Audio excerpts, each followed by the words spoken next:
Hi, good morning. This is Lisa. Welcome to King Worldwide. Today we're going to go over Agape Love, but rather than do any teaching on this, we're going to read aloud three translations of Agape Love from Corinthians, 1 Corinthians 13, chapter 13, verses 3 through 8. So if there's a time in your life that you need some help, the number one thing to go to God and listen to these scriptures read aloud. You can even replace your name where it says love. You can also go to kingworldwide.com and print these off for yourself. So, hey. Okay, so I'm going to this is in the Woost translation. I'm literally going to read this because it's something that we can play over and over when we need it. Love meekly and patiently bears ill treatment from others. Love is kind. Love is gentle. Love is benign. Love is pervading and penetrates our whole nature, mellowing all which would have been harsh and austere. Love is not envious. Love does not boast, does not brag. Love does not show itself off. Love is not ostentatious. Love doesn't have an inflated ego. It does not act unbecomingly. Love does not seek after the things which are its own. Love is not irritated. Love is not provoked. Love is not exasperated. Love is not aroused to anger. Love does not take into account the evil which it suffers. Love does not rejoice at the iniquity, but rejoices with the truth. Love endures all things. Love believes all things. Love hopes all things. Love bears up under all things. Love does not lose heart nor courage. Love never fails. Now from the Mirror Bible translation. Love does not defend a point of view.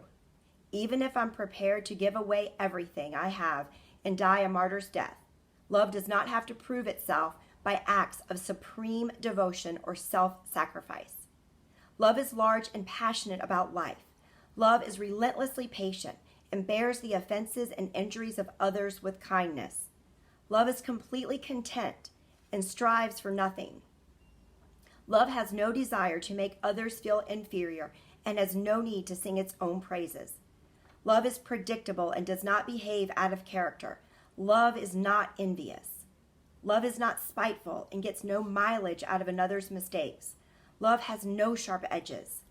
Love sees no joy in injustice.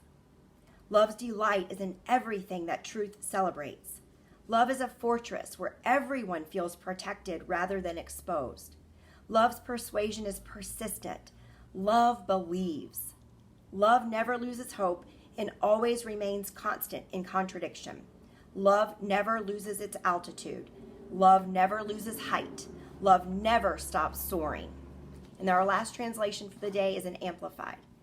Even if I do everything for the poor, surrender my body to be burned, but have not love, God's love in me, I gain nothing. Love endures long and is patient and kind. Love never is envious nor boils over with jealousy. Love is not boastful or vainglorious. Love does not display itself haughtily. Love is not conceited, arrogant, or inflated with pride. Love is not rude, unmannerly, and does not act unbecomingly. God's love in us does not insist on its own rights or its own way, for it is not self-seeking. Love is not touchy, fretful, or resentful.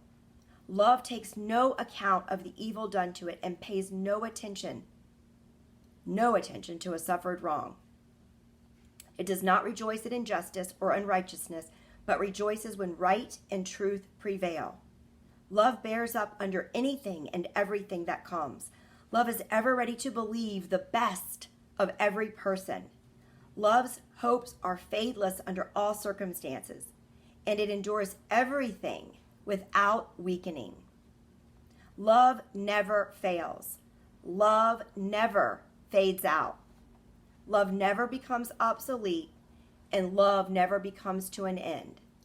And God is love. You could go to 1 John 4:18.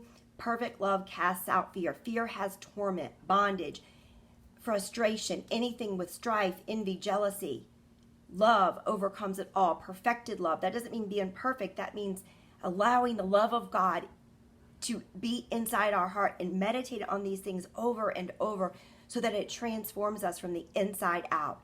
And it really does. My dad's an example, I'm an example, and there's many, many more. My mom's always lived this way. So look forward to seeing you next time. Just remember, you can keep replaying these so that we get the agape love of God in our hearts and it comes out and blesses others. Okay, have a great day. See you soon.